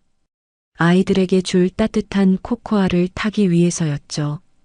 평화로운 오후 누구도 이 행복이 깨지리라곤 생각하지 못했습니다. 도연이 부엌에서 물을 끓이고 있을 때였습니다. 야, 아저씨, 살려주세요. 날카로운 비명소리가 들려왔습니다. 나유리의 목소리였습니다. 도연은 뜨거운 주전자를 내던지고 미친 듯이 현관으로 뛰쳐나갔습니다. 마당에는 끔찍한 광경이 벌어지고 있었습니다. 어디선가 나타난 박도식 부부가 아이들을 억지로 끌고 가려 하고 있었습니다. 박도식은 다온이의 팔을 거칠게 잡아당겼고 문혜리는 말리는 나유리를 밀쳐 넘어뜨렸습니다. 이거 나 싫어. 다온이가 울며 발버둥 쳤지만 성인 남자의 힘을 당해낼 수는 없었습니다. 이 쥐새끼들이 어디서 반항이야. 조용히 안 해? 집에 가서 보자. 아주 홍구멍을 내줄 테니. 박도식의 눈은 미친 사람처럼 번들거리고 있었습니다. 풀려나자마자 아이들을 데려가기 위해 숨어 있다가 들이닥친 것이었습니다. 네 이놈들. 도연이 사자처럼 소리치며 달려들었습니다. 그 기세에 놀란 박도식이 잠시 주춤했습니다. 도연은 그 틈을 놓치지 않고 박도식의 팔을 쳐내고 다온이를 낚아채 품에 안았습니다. 괜찮아? 다온아. 도연의 품에 안긴 다온이는 공포에 질려 숨도 제대로 쉬지 못했습니다. 이 새끼가 진짜 죽고 싶어? 박도식이 품에서 무언가를 꺼냈습니다. 번쩍이는 잭나이프였습니다. 궁지에 몰린 쥐가 고양이를 물듯 그는 이제 이성을 완전히 잃은 상태였습니다. 내놔. 내 애들이야, 내 돈이라고. 결국 본심이 튀어나왔습니다. 아이들이 아니라 돈. 그놈에게는 아이들이 그저 100억짜리 수표로 보일 뿐이었습니다. 여보, 빨리 애 빼서. 시간 없단 말이야. 문예린이 옆에서 소리쳤습니다. 그녀 역시 헝클어진 머리에 초조한 기색이 역력했습니다. 곧 경찰이 들이닥칠 거라는 걸 알고 있는 눈치였습니다. 넘어진 나유리가 기어서 도연의 다리를 붙잡았습니다. 아저씨, 우리 보내지 마요. 무서워요. 도연은 아이들을 등 뒤로 숨기고 박도식과 맞섰습니다. 칼을 든 상대를 맨몸으로 막아선다는 건 목숨을 건 도박이었습니다. 하지만 도연은 조금도 물러서지 않았습니다. 한 발자국만 더 와봐. 그때는 내가 너 죽인다. 도연의 눈빛은 칼날보다 더 서늘했습니다. 지켜야 할 것이 있는 가장의 분노는 그 어떤 무기보다 강력했습니다. 그때였습니다. 왜엥? 마을 입구에서 요란한 사이렌 소리가 들려왔습니다. 한 대가 아니었습니다. 여러 대의 경찰차가 줄지어 들어오고 있었습니다. 준혁이었습니다. 불안한 마음에 CCTV를 수시로 확인하던 준혁이 수상한 움직임을 포착하고 바로 출동 요청을 한 것입니다. 젠장. 사이렌 소리를 들은 박도식의 얼굴이 사색이 되었습니다. 그는 칼을 허공에 휘두르며 뒷걸음질 쳤습니다. 오지 마. 오면 다 죽여버릴 거야. 하지만 이미 늦었습니다. 경찰차가 마당으로 들이닥치고 무장한 형사들이 차에서 뛰어내렸습니다. 박도식, 문예린, 당신들을 아동학대 및 특수협박 혐의로 긴급 체포한다. 무기 버리고 엎드려. 형사들의 고함 소리에 문예린은 그 자리에 주저앉아 엉엉 울기 시작했습니다. 난 아니에요. 남편이 시켜서 한 거예요. 난 억울해요. 마지막 순간까지 남 탓을 하는 추한 모습이었습니다. 박도식은 끝까지 칼을 버리지 않고 저항하려 했지만 달려든 형사들에 의해 순식간에 제압당했습니다. 철컥. 차가운 수갑이 두 사람의 손목에 채워졌습니다. 돈과 탐욕을 위해 아이들을 짓밟았던 악마들이 드디어 법의 심판대 앞에 무릎을 꿇는 순간이었습니다. 도연은 그제야 긴장이 풀려 바닥에 주저앉았습니다. 다리가 후들거려 서 있을 힘조차 없었습니다. 아저씨. 나유리와 다온이가 도연의 품으로 파고들었습니다. 도연은 떨리는 손으로 아이들을 꽉 끌어안았습니다. 괜찮아. 이제 진짜 끝났어. 나쁜 사람들 다 잡혀갔어. 도연의 목소리도 아이들의 울음소리도 모두 눈밭 위로 흩어졌습니다. 마당에는 만들다 만 눈사람이 덩그러니 서 있었습니다. 비록 찌그러지고 못생긴 눈사람이었지만 그 얼굴만은 환하게 웃고 있는 것 같았습니다. 옆집 할머니가 뛰어나와 세 사람을 감싸 안았습니다. 아이고, 하느님 감사합니다. 정말 감사합니다. 경찰차 뒷좌석에 태워진 박도식 부부는 서로를 탓하며 고성을 지르고 있었습니다. 그 추악한 모습이 멀어질수록 별장의 공기는 다시 평화로워졌습니다. 도연은 아이들의 눈물을 닦아주며 하늘을 올려다보았습니다. 구름 사이로 비치는 햇살이 마치 아이들의 앞날을 축복해주는 듯 따스했습니다. 하지만 아직 마지막 관문이 남아 있었습니다. 법정에서의 싸움 그리고 아이들이 받은 상처를 치유하는 긴 시간. 그래도 도연은 웃을 수 있었습니다. 이제는 혼자가 아니니까요, 지켜냈으니까요. 이 작은 생명들이 다시 웃을 수 있다면 도연은 그 어떤 가시밭길이라도 걸어갈 준비가 되어 있었습니다. 계절이 바뀌어 마당에 쌓였던 눈이 모두 녹아내렸습니다. 메말랐던 나뭇가지에는 연두색 새싹이 돋아나고 있었지만 도연과 아이들의 시간은 아직 겨울에 멈춰 있었습니다. 아직 끝나지 않은 싸움 재판이 남아 있었기 때문입니다. 재판이 열리는 날 아침 도연은 아이들에게 가장 예쁜 옷을 입혔습니다. 나유리의 머리를 빗겨주며 도연이 물었습니다. 나유라, 많이 무섭지? 지금이라도 안 하겠다고 해도 돼. 아저씨랑 준혁 아저씨가 다 알아서 할게. 하지만 8살 나유리는 고개를 가로저었습니다. 작지만 단호한 눈빛이었습니다. 아니요. 제가 말할래요. 그래야 다온이가 다시는 안 아프니까요. 그 작은 용기 앞에 도연은 가슴이 먹먹해져 아이를 꼭 안아줄 수밖에 없었습니다. 법정 안은 무거운 침묵이 흐르고 있었습니다. 방청석에는 이 사건에 분노한 시민들과 기자들로 가득 차 있었습니다. 그리고 피고인석에는 수의를 입은 박도식과 문예린이 앉아 있었습니다. 그들은 조금 전까지만 해도 변호사와 귓속말을 나누며 여유를 부렸지만 도연과 아이들이 들어오자 불쌍한 표정을 지으며 고개를 숙였습니다. 역겨운 연기였습니다. 재판이 시작되고 준혁이 검사 측 증거들을 낱낱이 공개했습니다. 아이들의 뼈가 부러진 엑스레이 사진, 온몸을 뒤덮은 멍 자국들, 그리고 루미놀 반응으로 드러난 핏자국들까지. 방청석 곳곳에서 탄식과 욕설이 터져 나왔습니다. 세상에, 어떻게 사람이 저럴 수가 있어. 하지만 박도식 측 변호사는 뻔뻔했습니다. 피고인들은 아이들을 훈육했을 뿐입니다. 아이들이 워낙 말을 듣지 않아서 어쩔 수 없는 체벌이었습니다. 학대할 의도는 없었습니다. 훈육이라는 말에 도연의 주먹이 부들부들 떨렸습니다. 뼈가 부러지도록 때리는 게 훈육이라니 저들은 끝까지 반성하지 않고 있었습니다. 그때 판사가 입을 열었습니다. 증인 나율 양, 앞으로 나와주시겠습니까? 법정 안의 모든 시선이 작은 아이에게 쏠렸습니다.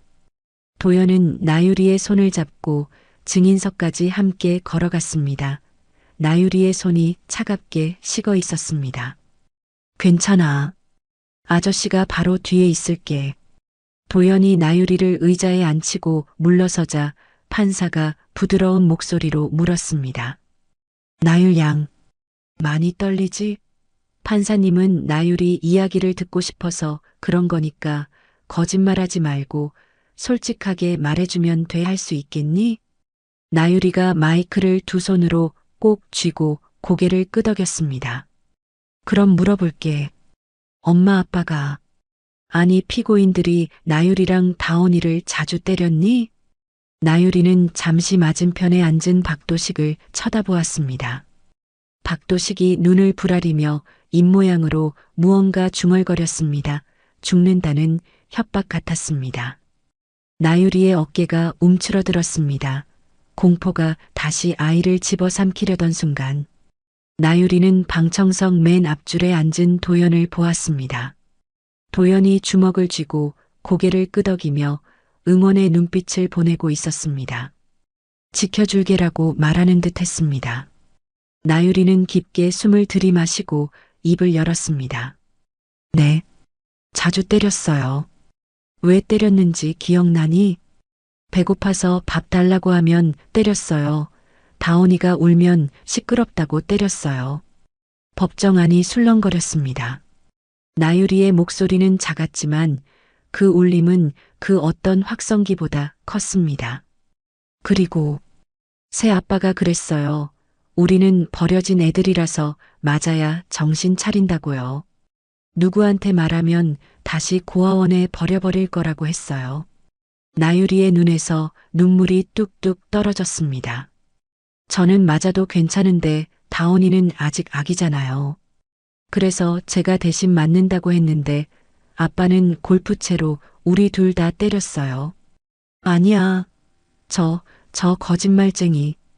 박도식이 참지 못하고 벌떡 일어나 소리쳤습니다. 내가 너를 거둬줬는데 감히 은혜를 원수로 갚아? 이 머리 검은 짐승이. 박도식의 고함 소리에 법정 경위들이 달려들어 그를 제압했습니다. 그 순간 박도식의 가면이 완전히 벗겨졌습니다. 반성하는 척하던 모습은 온데간데없고 폭력적인 본성이 만천하에 드러난 것입니다. 판사의 표정이 싸늘하게 굳었습니다. 더 이상 들을 필요도 없다는 듯 판사는 판결문을 집어들었습니다. 피고인 박도식, 문혜린. 두 사람은 보호가 필요한 아동들을 잔혹하게 학대하고 유린했습니다. 또한 법정에서도 반성의 기미가 전혀 보이지 않습니다. 판결을 내리겠습니다. 피고인 박도식에게 징역 15년, 피고인 문혜린에게 징역 10년, 그리고 두 사람의 친권을 즉시 박탈합니다. 탕, 탕, 탕. 판사봉 소리가 법정에 울려 퍼졌습니다. 그 소리는 긴 겨울을 끝내는 마지막 종소리와도 같았습니다. 말도 안 돼. 이건 무효야. 박도식과 문혜린이 끌려나가며 발악했지만 아무도 그들의 목소리에 귀 기울이지 않았습니다.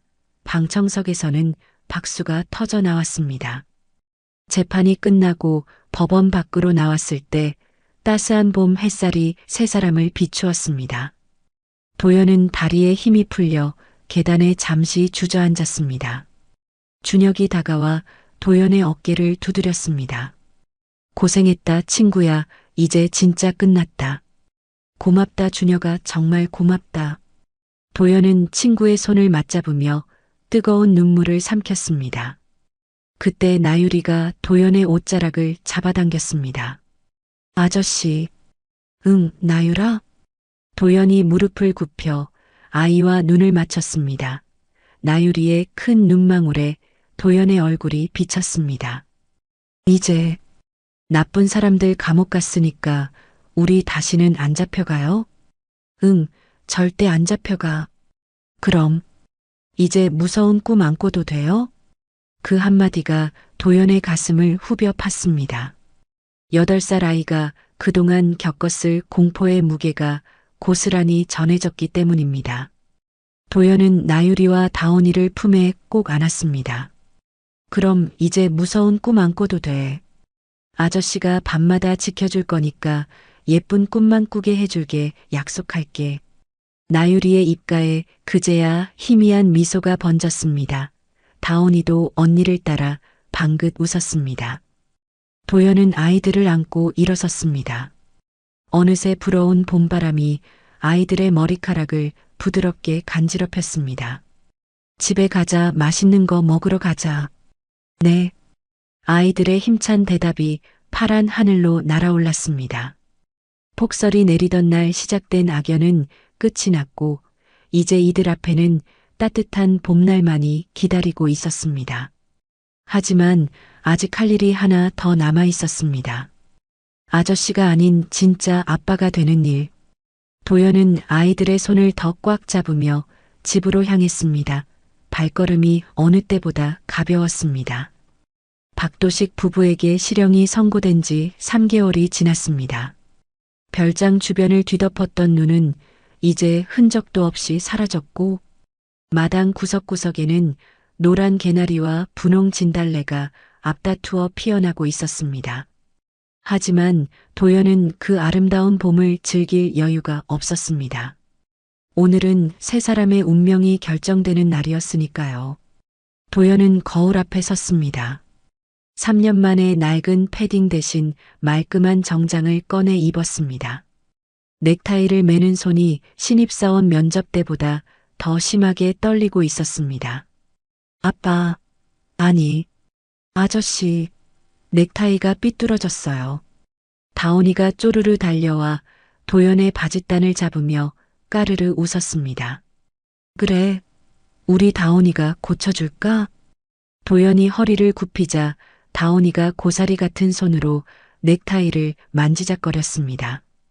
그 모습을 바라보는 도연의 눈가가 촉촉하게 젖어들었습니다. 오늘이 지나면 저 아저씨라는 호칭이 진짜 아빠로 바뀔 수 있을까요? 법원으로 향하는 차 안에서 준혁이 운전대를 잡으며 말했습니다. 너무 긴장하지 마. 서류 준비는 완벽해.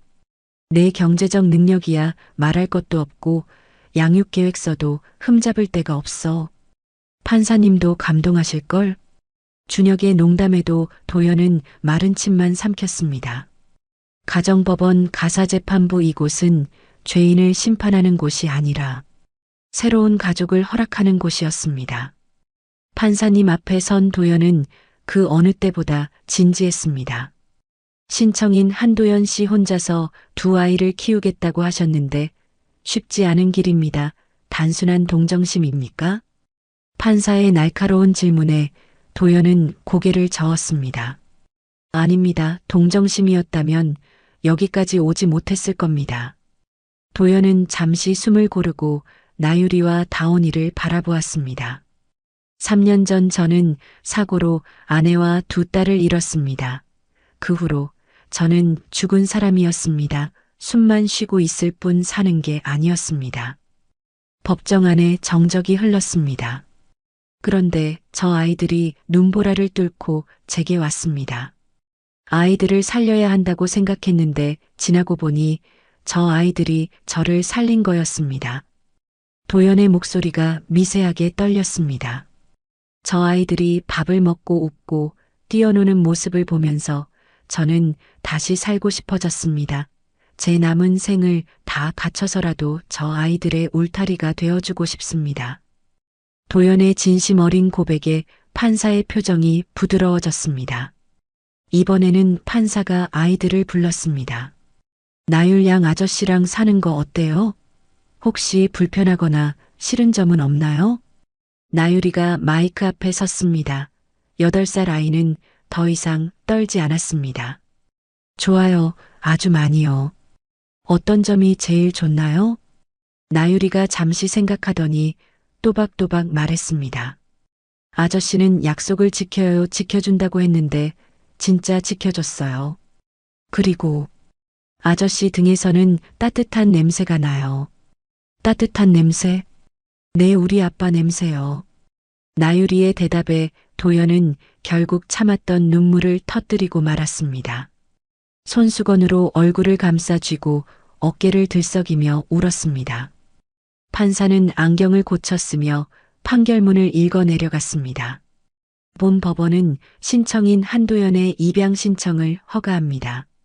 이제부터 두 아동의 법적 보호자는 한도연이며 두 아동의 성과 본을 변경하는 것을 허락합니다. 탕, 탕, 탕. 그 소리는 세 사람이 진짜 가족으로 다시 태어나는 축복의 종소리였습니다. 집으로 돌아오는 길 도연은 아이들에게 새 주민등록등본을 보여주었습니다. 자, 이거 봐. 이제 너희 이름은 한나율, 한다온이야. 우린 진짜 가족이야. 한나율, 한다온. 나율이가 자신의 새 이름을 소중한 주문처럼 중얼거렸습니다. 다온이는 그저 신이 나서 박수를 쳤습니다. 별장에 도착하자 마당에서 기다리던 옆집 할머니가 맨발로 뛰어나왔습니다. 어떻게 됐어? 응? 도연이 활짝 웃으며 고개를 끄덕였습니다. 할머니, 저 딸 둘 생겼어요. 아이고 세상에. 잘됐다. 정말 잘됐어.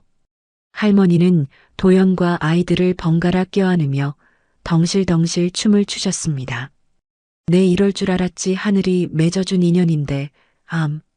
그날 저녁 별장에서는 조촐하지만 성대한 잔치가 열렸습니다. 할머니가 직접 무친 나물과 갈비찜 그리고 도연이 준비한 케이크가 상에 올랐습니다. 케이크 위에는 사랑하는 우리 가족이라는 글씨가 촛불에 반짝이고 있었죠. 아빠, 나 이거 먹어도 돼? 다온이가 생크림을 콕 찍어 먹으며 물었습니다. 아빠라는 그 한마디가 도연의 가슴에 따뜻하게 스며들었습니다. 그럼 다 먹어도 돼. 다온이 하고 싶은 거 다 해. 식사가 끝나고 아이들이 잠든 밤 도연은 마당으로 나왔습니다. 하늘에는 3개월 전 그날처럼 별이 쏟아지고 있었습니다. 하지만 공기는 차갑지 않았습니다. 도연은 창고 쪽을 바라보았습니다. 처음 아이들을 발견했던 그곳 낡고 허름한 창고가 이제는 기적의 시작점이 되어 있었습니다. 여보, 얘들아. 보고 있지? 도연은 밤하늘을 향해 조용히 말을 걸었습니다. 나 잘할게. 당신 목까지, 우리 딸들 목까지 이 아이들 정말 사랑으로 키울게. 지켜봐줘. 밤바람이 도연의 볼을 스치고 지나갔습니다. 마치 아내의 손길처럼 따스했습니다.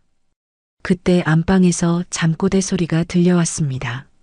아빠, 가지마. 도연은 미소를 지으며 방으로 들어갔습니다. 그리고 이불을 차버린 다온이의 배를 덮어주고 나유리의 머리카락을 넘겨주었습니다.